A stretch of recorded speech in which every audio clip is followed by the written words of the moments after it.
So the other day I posted this neutral to earth fault video, and we got to the point where I disconnected a section of cabling and we were basically just quoting up now to replace that piece of cabling and hopefully rectify the fault.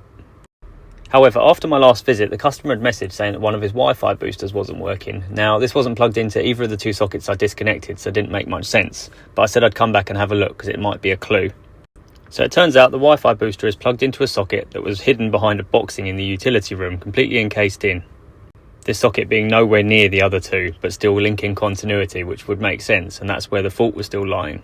And within this we had the two ring circuit cables and then one additional one that shot off somewhere, so there's a chance to now trace this down too.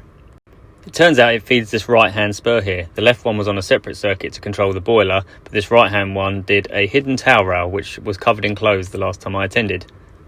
Now we had this information, I could fully confirm that the two other pieces of cable were now completely clear, both with insulation and do a continuity check to make sure that I knew exactly the way the cables were run. And of course the last check was just to confirm the neutral earth fault that I'd originally found, and there it was, the one we'd been tracing right back from the board.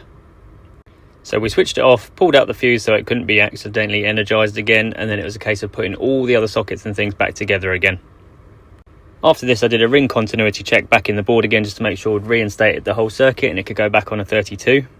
And if you remember on the last one, the earth was installed incorrectly on the board too, so I said as I was there, would they want me to fix that? I got the earth through the right entry hole, and I've suggested an RCBO board and a tails entry gland as well. As I'd replaced the main earth, I carried out a ZE as well just to be sure.